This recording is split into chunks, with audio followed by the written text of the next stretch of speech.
Hello guys, how are you? I'm Hardeep Singh. Welcome back to your own YouTube channel. IELTS updates and recent exams. For more updates related to recent IELTS exam writing test topics, listening, reading, practice test, and speaking, you got guesswork. Please guys participate in everyday listening and reading practice test to achieve your desired band score in your actual IELTS exam. Please hit the like and subscribe button. Press the bell icon for the upcoming notifications. Don't forget like, subscribe and share my YouTube channel and my Facebook page, IELTS updates and recent exams.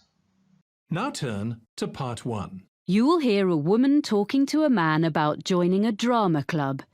First, you have some time to look at questions 1 to 6.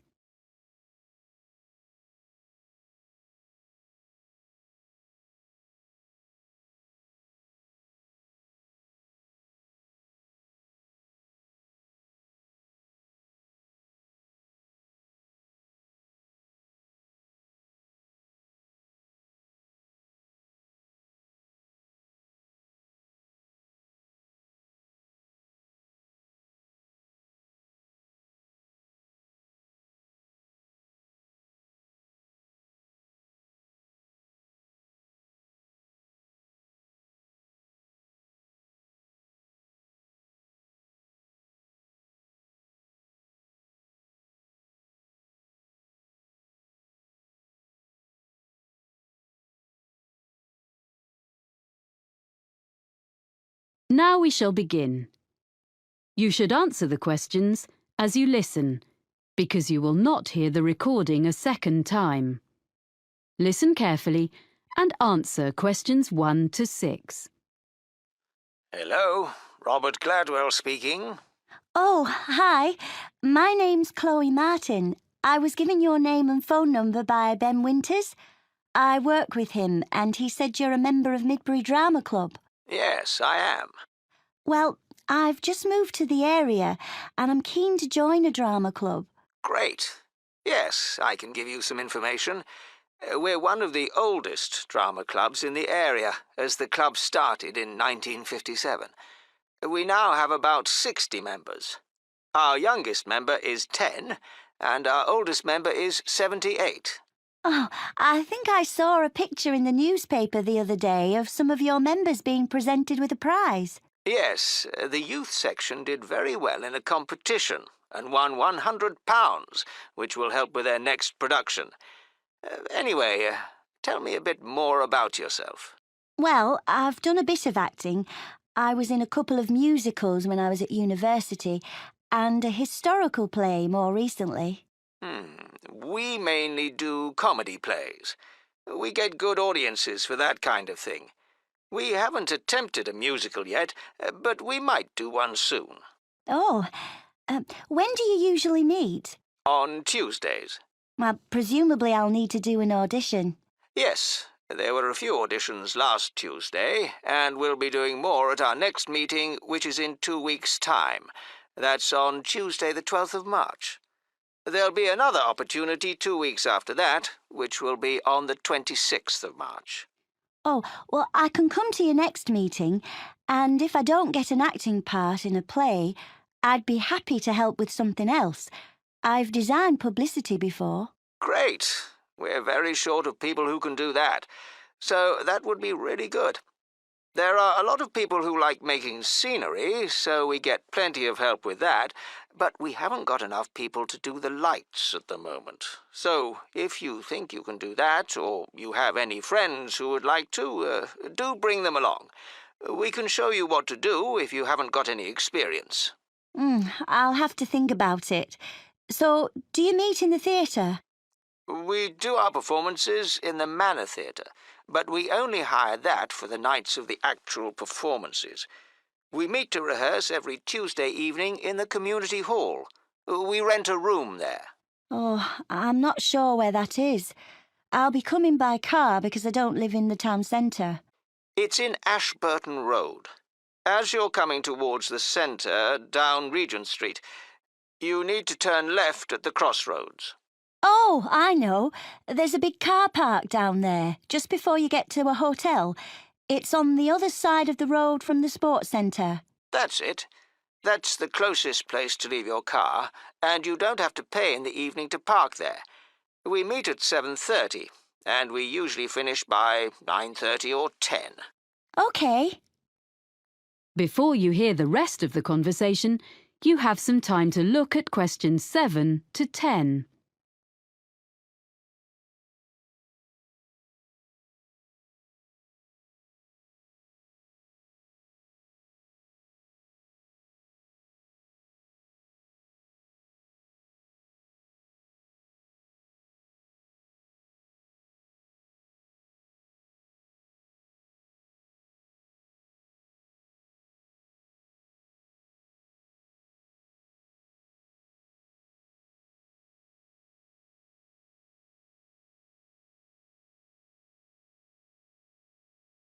Now listen and answer questions 7 to 10. I haven't mentioned that we have to make a charge. Everyone pays a subscription of £180 to be a member for a year. You can pay for the whole year at once, or you can pay £15 every month. It works out the same. There are reductions for retired people and under 18s, but I don't think you come into either category. No, I'm 26. Oh, that fee covers all the costs, like photocopying of scripts and producing the posters, but it excludes the costumes for the performances. We ask people to pay for the hire of those themselves. It does mean they look after them properly, as they know they won't get their deposit back otherwise. Can I come along to the next meeting then? Of course. We'd love to see you.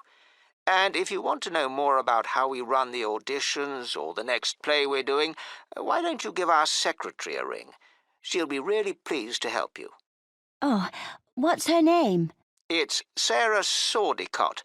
That's SAWDICOTT.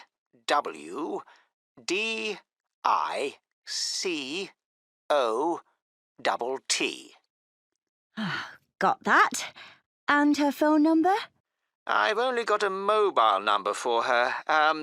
Just a minute. Let me find it.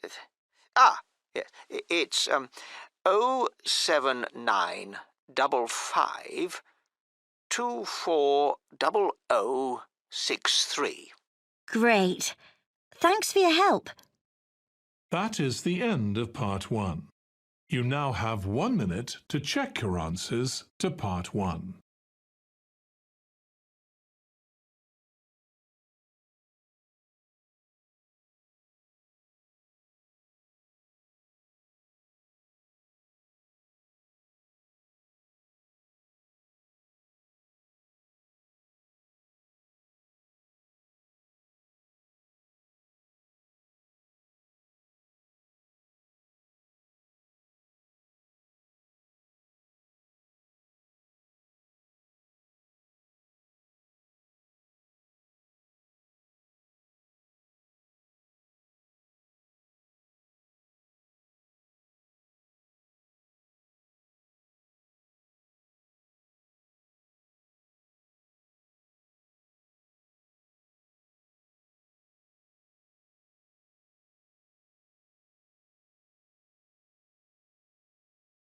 Part 2. You will hear a radio programme in which a presenter called Jasmine tells her colleague Fergus about a charity. First, you have some time to look at questions 11 to 15.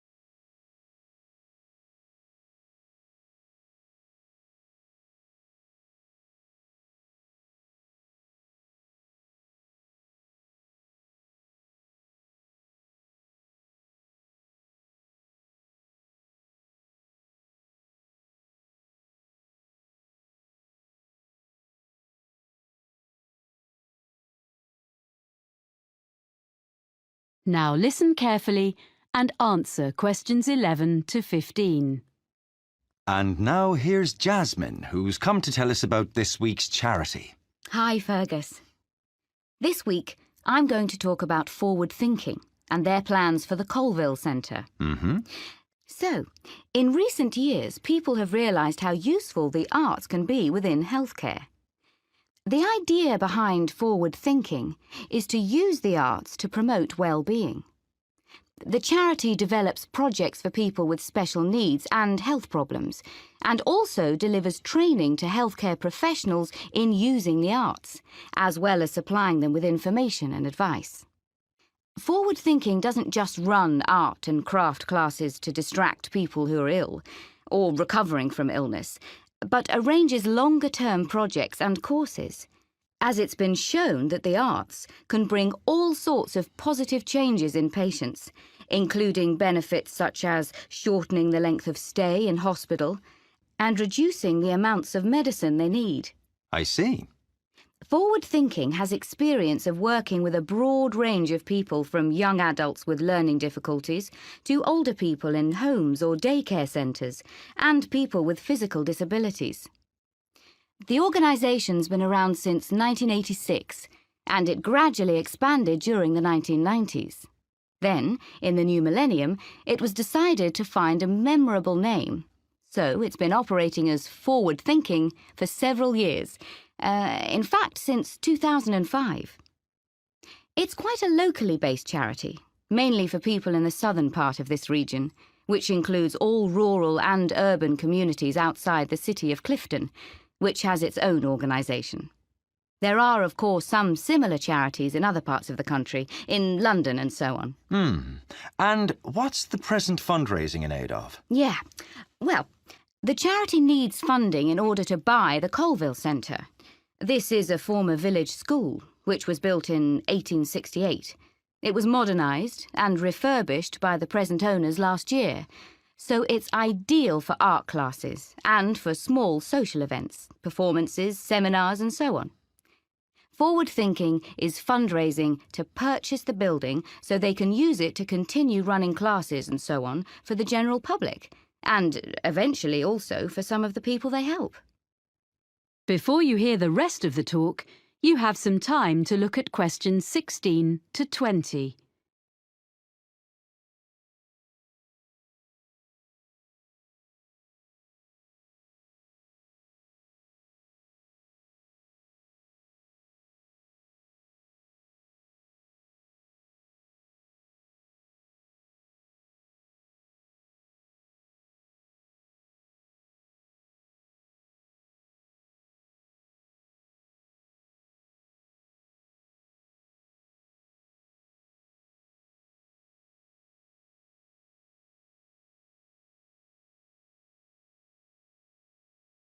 Now listen and answer questions 16 to 20.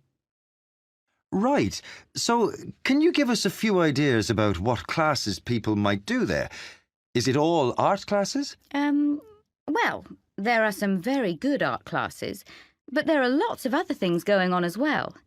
So, for example, there's Learn Salsa with Nina Bellina's team. They say that salsa is an easy dance to learn. It's also an excellent form of exercise, according to Nina. And that class is for both men and women, of course. It's ideal for beginners and what they call refreshers. That's £100 for 10 sessions. Then, another class is called Smooth Movers. It's with Kevin Bennett. And it's for you if you don't have the same energy levels as you used to when you were a teenager. It's a gentle exercise class, geared to the needs of whoever is in the group in a particular session. And Kevin is qualified to teach classes to people getting over injuries and so on, and balance training. That's £60 for 10 sessions. Then there's a day called Art of the Forest with Jamie Graham, where you discover Upper Wood, a short walk from the Colville Centre, and learn how to design in 3D with natural materials. It's an unusual and exciting way to be creative. Jamie is an artist, with a background also as a country park ranger. Oh. For this day, youngsters must be accompanied by a parent or guardian, and the costs are adults, £40, under 14s, £10. But it's best value at £80 for a family of 4. The next one is The Money Maze, and this is a series of talks by Peter O'Reilly, an independent financial advisor. He gives advice on family finances, things like everything parents need to know about managing the costs of bringing up children, sending them to university, and actually also about care for elderly relatives. It's £10 per talk, which will all go to support forward thinking. And as a final example of what's on offer, there's Make a Play. That's for 8 to 14s. And this activity is such a hit that it usually sells out within days of being announced. Basically, what you do is write, rehearse, and perform a play in just 2 days. And it doesn't require any previous experience. I gather there's lots of fun and silliness along the way. And the best bit, perhaps, is that there's a performance for family and friends at the end. Aha! It's just £50 for 2 days. Pretty good range of activities, I think. And all raising money for a good cause. Yes. And the all-important contact details are colville@forwardthinking.org.uk or write. That is the end of Part 2. You now have 30 seconds to check your answers to Part 2.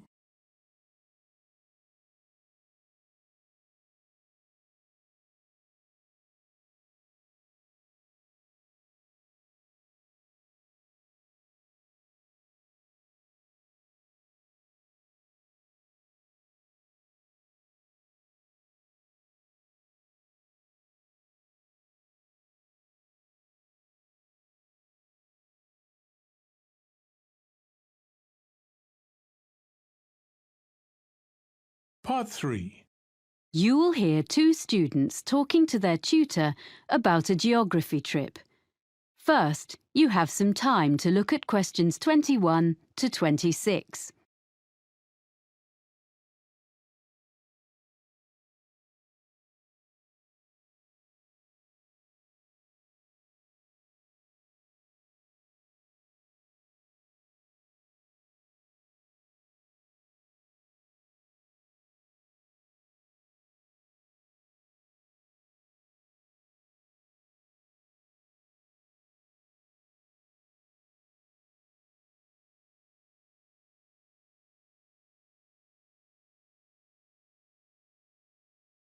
Now listen carefully and answer questions 21 to 26. Now, Stefan and Lauren, you worked together on the assignment for your urban geography course, didn't you? Mm-hmm. I know you made a plan of what you were going to do before you went on the field trip. Did you stick to it? More or less. OK. So where did you start? Well, first of all, we selected one area of the city to work in. We decided on the centre. Mm-hmm. And we looked in detail at how it has been developed by doing a survey. Yeah, we did that by walking round and dividing the area into different categories, such as residential, commercial and industrial, so we could record land use. We're going to find some maps from 50 years ago and from 100 years ago so we can look at what has changed. Good. So that gives you a foundation. Then what did you do? I was interested in looking at how polluted the city was. I thought that was too general a topic and would be difficult to check. But Stefan persuaded me, and actually it was quite interesting because before we started, we assumed that a lot of the pollution problems would be caused by industry. In fact, most of the industrial development has been on the outskirts. Oh. And most pollution is caused by the traffic which passes through the city centre every day. Right. There are 5 major road junctions around the edge of the city, so we set up equipment to check the air quality on each of those 3 times on one day. In the morning and evening, which is when most journeys are made in and out of the city, and at 2:30 in the afternoon. On the same day, we went to the two busiest junctions in the morning and evening to calculate the traffic flow into the city. Right. We'll be able to produce some graphs from the figures we collected. Yeah. Presumably you then looked at where all these cars ended up. I thought we should look at why people were coming into the city, whether it was for employment or education or leisure activities. But Stefan thought that would be too difficult. Because most people were in cars, it would be hard to ask them. Yeah. So we decided to spend an afternoon examining the parking facilities available instead. We established the capacity of each car park, and we spent an afternoon counting cars in and out, so we have an idea of how long people spend in the city centre. So, do you have evidence that most journeys are made by car within the city centre? We checked local government statistics to see if that was true, but they were inconclusive. Everything is quite close together in the city centre, and there are wide pavements, so you would expect people to walk from one place to another. So we chose a number of locations and we noted how many pedestrians passed a particular spot. How did you choose where to do that? Oh, we stood at two places in the business district. One in the shopping area, and the other was in an area where there are more tourists. Right. I thought it was really important to talk to people, so we carried out a survey on how people usually travelled into the city. We asked them about their usual means of transport. We found out that it varied according to why people were travelling. If they were employed in the city, they wanted to get there quickly, but if they were coming in for their leisure time, they didn't mind using the bus. That's all we had time for while we were there. Before you hear the rest of the conversation, you have some time to look at questions 27 to 30.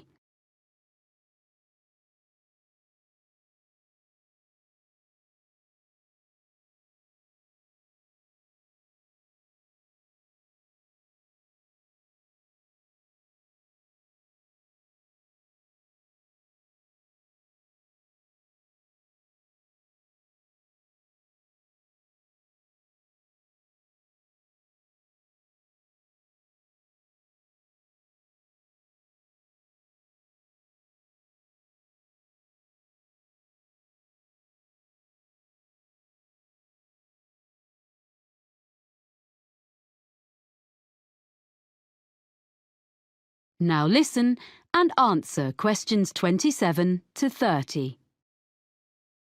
OK. So, shall we talk about what you're going to do next and how you're going to divide the tasks up? How are you going to present the data you've got? Well, some of the information can be presented as graphs or maps. I'm quite good at the software. You'd better do that then, Lauren. I'll help you check all the statistics before you start. OK.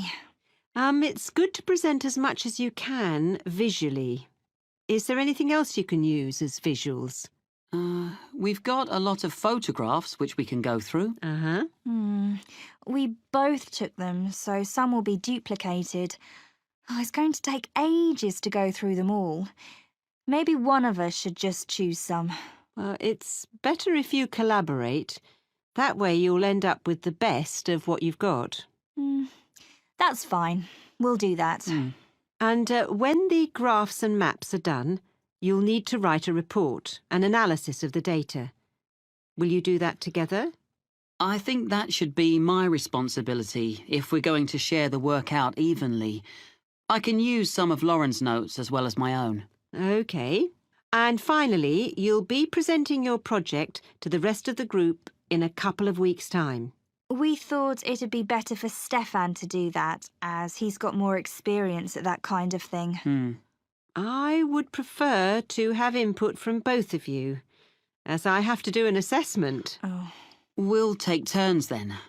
We'll divide it into sections and talk about a few things each. Good. You'll find it easier, Lauren, than doing a presentation on your own. Well, if you need to ask me any more questions while you're working on this, email me. I look forward to seeing what you produce. Thanks. That is the end of Part 3. You now have 30 seconds to check your answers to Part 3.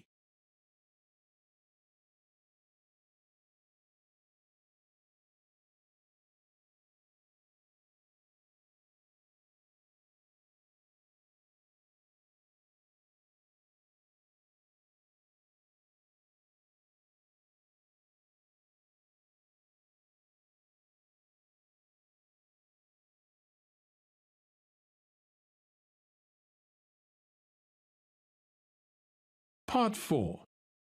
You will hear a lecturer giving the beginning of a talk on the history of British pottery. First, you have some time to look at questions 31 to 40.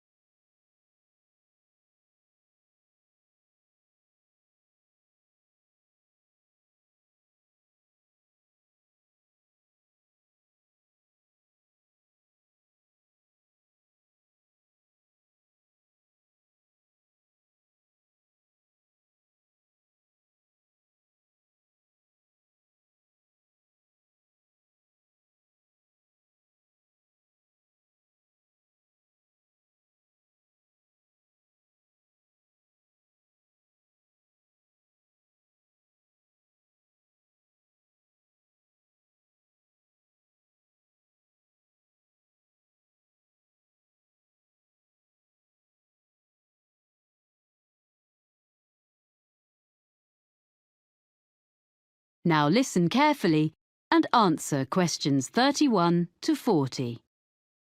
Thank you for coming to this series of talks.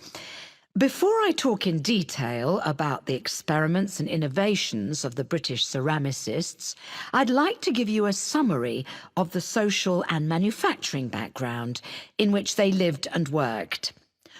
So, we're talking about England, or more specifically, the region known as the Midlands. And we need to go back mainly to the 18th century and briefly even earlier to put it in a global context. Now, at that period, the majority of the population, whatever their station in life, as you might say, were dependent for their living, in one way or another, not on the geographical location of where they lived, but on the physical characteristics of the actual land they lived on. This is true whether we're talking about the aristocracy, the owners of great estates who incidentally had no snobbery about the concept of making money from all the reserves of coal or timber or stone on their rolling acres, or the farmers making a fat living from the rich soils.